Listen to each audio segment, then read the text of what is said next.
I'm Rusty Ray, and it's time once again to chat with Maple Grove Police Chief Eric Werner. Chief, good to see you again. Good to see you. Glad to be here. And talking about some promotions within the department. We've got some people maybe changing roles and again being promoted to a higher office. Tell me what's happening. Yeah, Rusty, it's really exciting to talk about what's going on in the police department. So we had a retirement of Sergeant Dan Hanneman a few months back, and long-term employee. We were thankful for his service. But now we got a promotion process. So Sam Valerius, who's an investigator, 10-year employee with us, was successful in that process, and we're going to take her appointment to the council here the first meeting in October. So that's our first chance. And then also we have a little shift with sergeants in the investigations unit.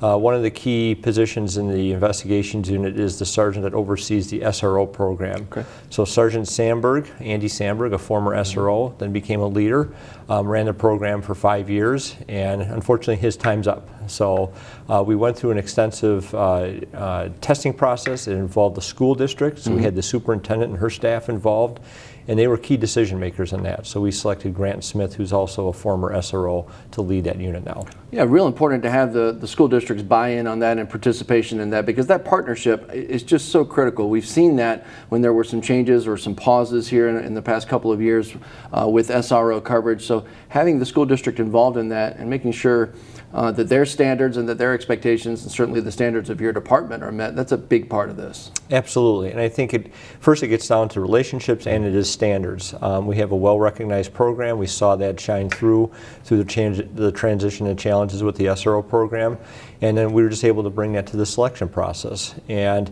that officer, or that sergeant who's leading those officers, is going to be there for 5 years. And we want to make sure that we have the right person to have the leadership ability, but also that key relationship with the school leaders.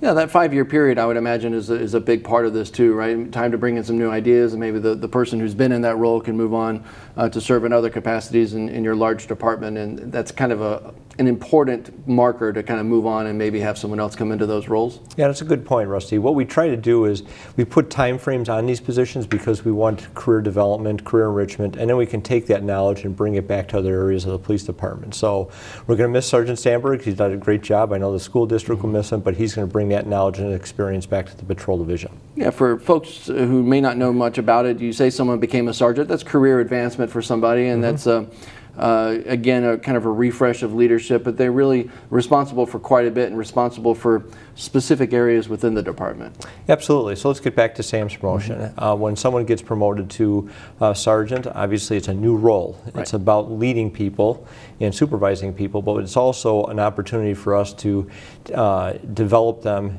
as leaders. So we will tap into the Center for Public Safety. There's Northwestern University of Illinois has got extensive training. That's the first step, and then we have other markers of training that they'll be involved in. So it's the position, it's individual leadership, and hopefully it's succession planning for the future. Okay, lots of moving parts at the department. Chief, good to see you again. Good to see you again, Rusty. Take care. Learn more about The Connection at ccxmedia.org and follow us on social media.